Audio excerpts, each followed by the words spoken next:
মদিনার আকাশে রমজানের আনন্দ ছড়িয়ে পড়ল, চারিদিকে সেহরির প্রস্তুতি। কিন্তু হযরত ফাতেমা রাদিয়াল্লাহু তাআলা আনহার ঘর ছিল নীরব নিস্তব্ধ। হযরত ফাতেমা রাদিয়াল্লাহু তাআলা আনহা সারা রাত ইবাদত করার পর রোজা রাখবেন, তাই সেহরি খাবার জন্য এগিয়ে গেলেন। কিন্তু দেখলেন ঘরে এক ফোঁটা পানি ছাড়া আর কোনো খাবার নেই। তিনি একটু পানি পান করলেন এবং আল্লাহর কাছে দোয়া করে বললেন, হে আল্লাহ, তোমার সন্তুষ্টির জন্যই আমি এই রোজা রাখছি। তুমি যদি আমাদেরকে অভাব দাও সেটাও তোমার রহমত। এই দোয়া শেষ হওয়ার সাথে সাথেই মসজিদে নববী থেকে ফরজের সুমধুর আজানের সুর ভেসে আসছে, যেন সমগ্র মদিনাকে ইবাদতের জন্য জাগিয়ে তুলছে। ফজরের নামাজ শেষ হয়েছে, মদিনার আকাশে তখন সূর্য উকি দিচ্ছে। কিছু সাহাবী মসজিদে নববী থেকে বার হচ্ছেন, আর কিছু ব্যবসায়ী বার হয়েছে জীবিকা নির্বাহের জন্য। অতঃপর হযরত আলী রাদিয়াল্লাহু তাআলা আনহু কাজের সন্ধানে বার হলেন। এদিকে সকাল যত এগিয়ে যাচ্ছে, ক্ষুধার জ্বালা তত প্রবল হচ্ছে। হযরত ফাতেমা রাদিয়াল্লাহু তাআলা আনহা নিজে তো পানি ছাড়া কিছুই খায়নি, তবুও ঘরের কোণে বসে আল্লাহর ইবাদত করছে। এমন সময় ছোট্ট হাসান হুসাইন রাদিয়াল্লাহু তাআলা আনহু ধীরে ধীরে মা ফাতেমার কাছে আসলো এবং কোমল কণ্ঠে বলল, আম্মাজান, আমাদের প্রচণ্ড ক্ষুধা লাগছে, আমাদের কিছু খেতে দিন, ক্ষুধার জ্বালা আর সহ্য করতে পারছি না। এই কথা শুনে হযরত ফাতেমা রাদিয়াল্লাহু তাআলা আনহার চোখের কোণায় পানি চলে আসলো, হৃদয়টা যেন হাহাকার হয়ে উঠল। তিনি কিছুই বলতে পারছে না, তবুও হাসি মুখে তাদের বললেন, বাবা, এই জীবন তো পরীক্ষা মাত্র।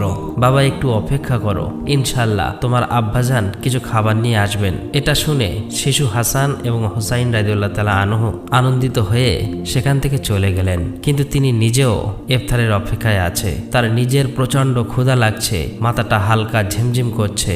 তখন তিনি আল্লাহর কাছে দোয়া করে বললেন, হে আল্লাহ, তুমি আমাদের রিজিক দাতা। আল্লাহ গো, তুমি আমাদের রিজিক দাও। তুমি আমাদের সন্তানদের কষ্ট সহ্য করার শক্তি দাও। তুমি আমাদের ঈমান দৃঢ় রাখো। এই কঠিন পরীক্ষার মাঝেও তার হৃদয়ে কোনো বিদ্রোহ নেই, কোনো হতাশ নেই, আছে শুধু ধৈর্য আর তাওয়াক্কুল।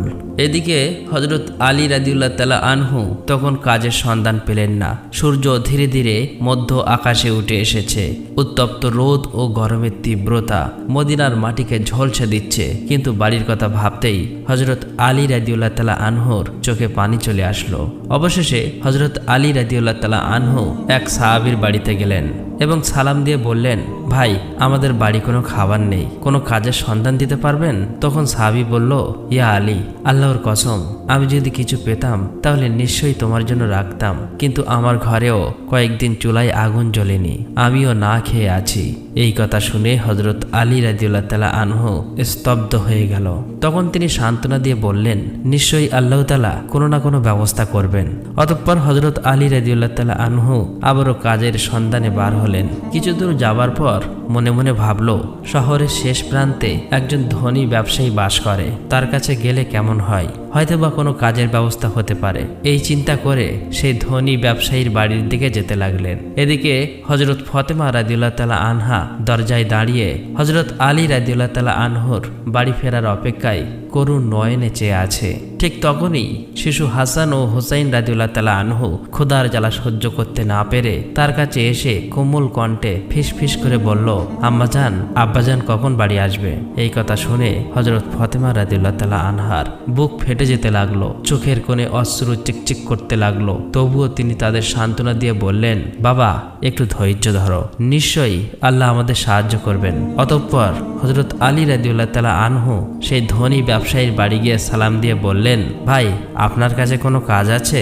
আমি কাজ করতে চাই। এই ধনী ব্যবসায়ী কিছুক্ষণ চুপ থাকার পর বললেন, হ্যাঁ, আমার খেজুর বাগানে কিছু কাজ আছে, তুমি সেখানে কয়েক ঘন্টা কাজ করতে পারো, কিন্তু আমার একটা শর্ত আছে। কাজের মূল্য হিসেবে আমি কোনো টাকা পয়সা দিতে পারবো না, আমি তোমাকে কয়েকটি খেজুর দিতে পারি। তখন হযরত আলী রাদিয়াল্লাহু তাআলা আনহু নিজের পরিবারের কথা চিন্তা করতেই হৃদয়টা কেঁপে উঠল, চোখে যেন জল চলে এলো। তিনি সঙ্গে সঙ্গে এই কাজ করার জন্য রাজি হয়ে গেল।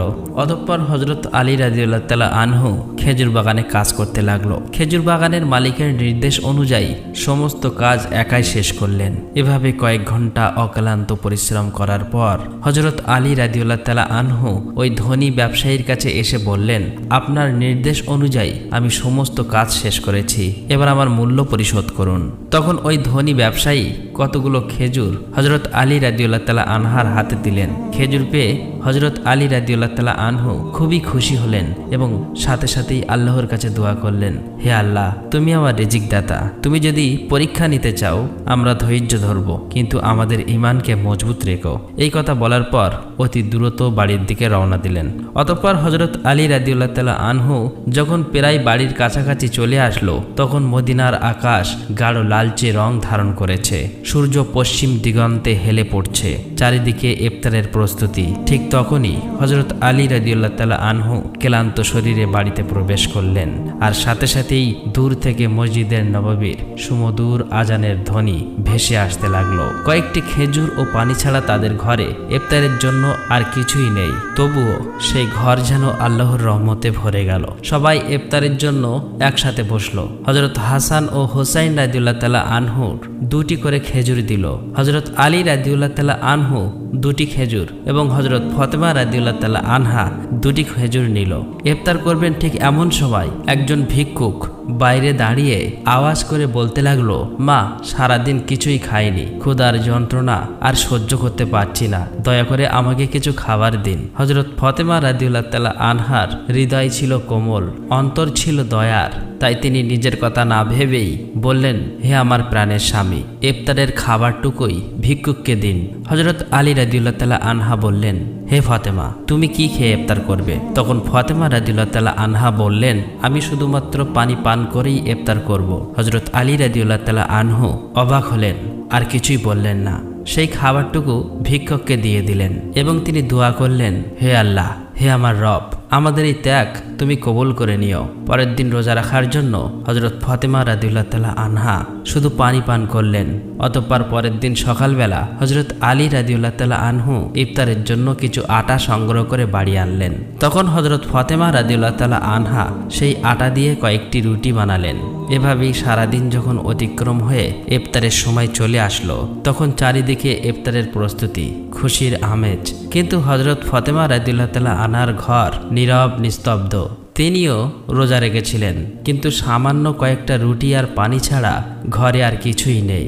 কষ্ট, অভাব, তবুও ধৈর্যর এক অপূর্ব সৌন্দর্য ফুটে উঠেছিল সে ঘরে। ছোট্ট হাসান ও হোসাইন রাদিয়াল্লাহু তাআলা আনহু, হজরত আলী রাদিয়াল্লাহু তাআলা আনহু সবাই বাড়িতে ফিরে আসতে লাগলেন। ইফতারের সময় হয়ে গেছে, সবাই একসাথে বসে ইফতার করবে। সবাইকে মাত্র 2টি করে রুটি দিলেন। খেতে যাবে এমন সময় আবারও বাইরের থেকে এক করুণ কণ্ঠ ভেসে আসলো, ইয়া আহলুল বায়ত, আমি 3 দিন ধরে অভুক্ত।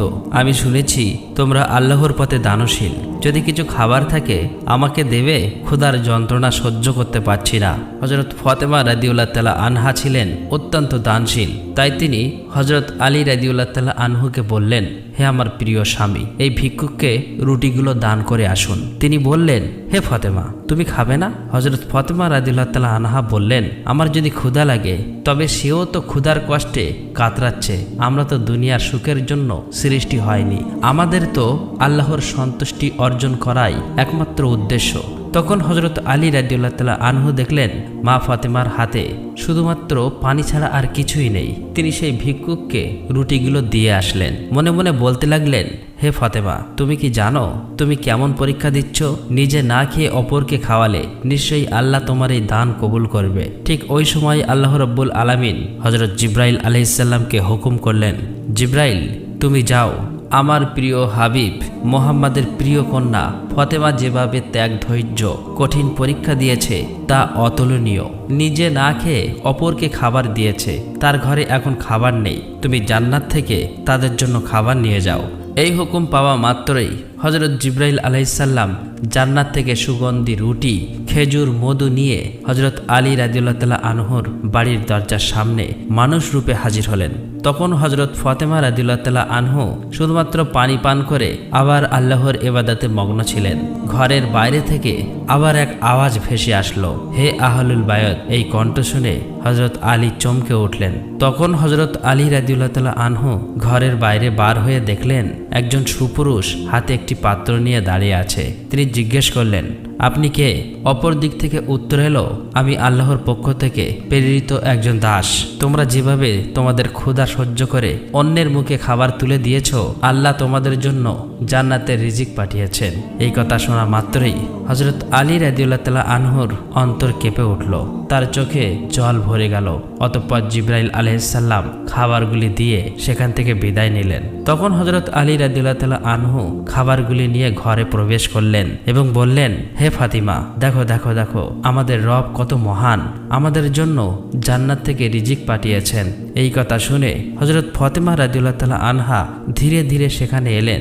এগুলি দেখে বিস্ময় হতবাক হয়ে গেলেন। এক মধুময় নয়নে ওই পাত্রের দিকে তাকিয়ে রইল আর মনে মনে ভাবতে লাগলেন, হে আল্লাহ, তুমি কতই না মহান। তিনি বুঝতে পারলেন এটি কোনো সাধারণ খাবার নয়। এত সুগন্ধি রুটি, মধু, খেজুর, এ তো জান্নাতের খাবার। এদিকে শিশু হাসান এবং হোসাইন রাদিয়াল্লাহু তাআলা আনহু সেখানে এসে বললেন, আম্মাজান, এই খাবারগুলো কাদের এবং কোথা থেকে এসেছে? তখন হযরত ফাতিমা রাদিয়াল্লাহু তাআলা আনহা তাদেরকে বললেন, বাবা, খাবারগুলো আমাদের মহান আল্লাহ রাব্বুল আলামিন আমাদের জন্য জান্নাত থেকে খাবার পাঠিয়েছেন। হযরত হাসান এবং হোসাইন রাদিয়াল্লাহু তাআলা আনহু বললেন, আম্মাজান, এটা কি সত্যি? তিনি বললেন, বাবা, এটা সত্যি, এটি আল্লাহর রহমত। সেই সময় হযরত ফাতিমা রাদিয়াল্লাহু তাআলা আনহার চোখে জল টলমল করছিল।